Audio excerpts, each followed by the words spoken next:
Okay, here we are at EAA AirVenture 2019.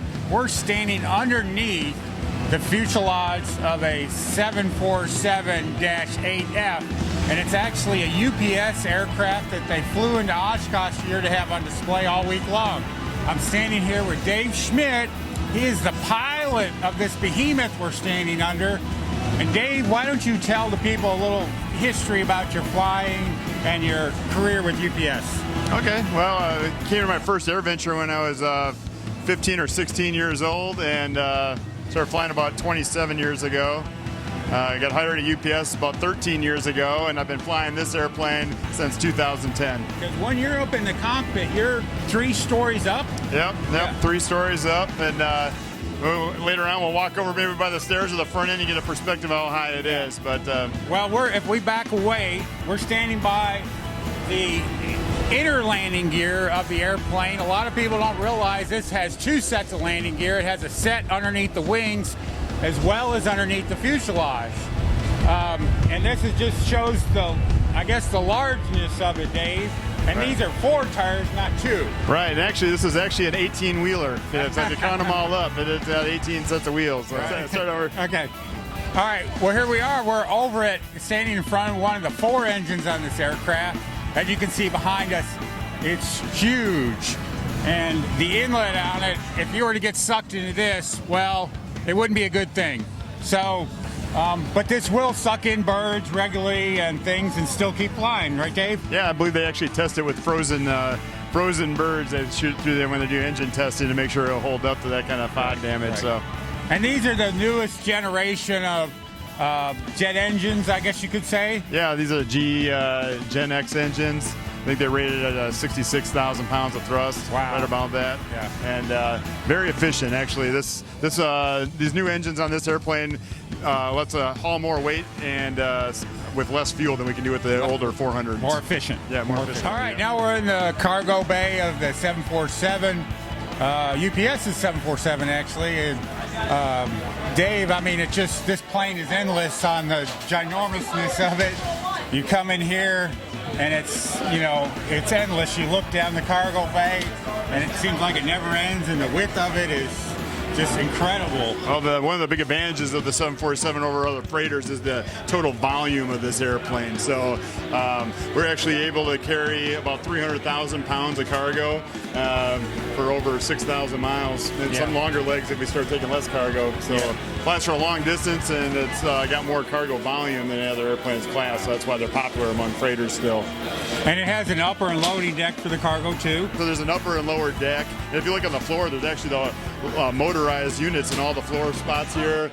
So the pallets come on here, and it's all with joysticks on the side of the wall. They can move all the pallets around and load and unload this thing effortlessly. Where the other planes, people actually have to push them on these other rollers. When you're fully loaded, got full fuel, I mean, how does this thing get off the ground? That's what I always want to know. Just raw power and a lot of speed. So it's But yeah, it takes off at almost 1 million pounds. It's a 985,000 pound max takeoff weight, and it flies like a Cessna 172. So the handle's great, and it's an amazing aircraft. Now, Dave, UPS ordered, what was it, 28 of these in 2 different batches? Yep. And one of the things I think the big features is the big front-loading cargo door that folds up. Right. You can load stuff right through the nose. Right, so that's another advantage is most of the time we can use the aft cargo door for the normal ULD containers, but with the large cargo door up there, we can drive vehicles in here and almost any length of stuff. So you could do like drilling equipment and odd-shaped cargo as well. So it's got a lot of advantages. Right. Okay, well, very good. Okay. All right, here we are in the cockpit of the 747 with Dave Schmitz. Dave, why don't you, if you could just kind of give us a quick overview of this cockpit. It's a complicated machine, but it's a new generation glass panel displays, so you don't see a lot of round dials. Other than that, it's a modern jet, so we don't have an engineer, so computers control things like the fuel and the electrics and everything. So once you have everything on and running, it's basically we just have our basic flight instruments and our navigation boxes down here.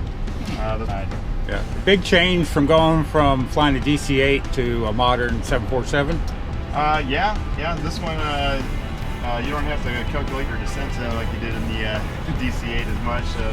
DC-8 was a lot of math, and actually a lot less automation to say with this thing, you can really manage your energy and stuff with the computers on board. So it's a different style of flying. So we used to have to do is like watch particular instruments or gauges. We don't have to do because we have computers monitor it, but because of the nature of the ATC environment, the ways of flight, everything's gotten more complex. So we actually have a lot more complexity, even though the old mundane things that we used to have to do are monitored by computers. These cockpits are geared towards the environment we're flying in now. So I would say there's a lot more cockpit management that needs to be done, just it needs to be done differently. Obviously, we've different technology improvements, and we've gone from steam gauges, which dials and older radios and stuff, to all multifunction displays. So these displays are nice because you can put different things on. Almost everything on each display can be moved around. So if I want to display something on one of my screens over here, I can put the environmental stuff over here, or the flight controls. If I want to go back to navigation, I can do that, and I can do that pretty much with any screen over here. So there's a lot of capabilities and functionality with these newer cockpits. All right, Dave, very good. Thank you for your time you took with us today, and happy flying with UPS. Yeah, it's been a great trip, and enjoy the rest of the week. Standing with another one of the display member teams, Sherry Roberts. Can you tell us a little bit about what you're doing here today? Well, I'm here to help show the world how great the 747 is, and just celebrate the 50th anniversary. I got started in aviation back when I was a baby, apparently. That's what my mom tells me, because she took me to the airport and I always looked at airplanes, so it all started there. And then I went into the Navy and became an air traffic controller, and then got on at UPS. So after I started working at UPS, I'd always wanted to get my pilot's license. So I decided to just one day go out and do that.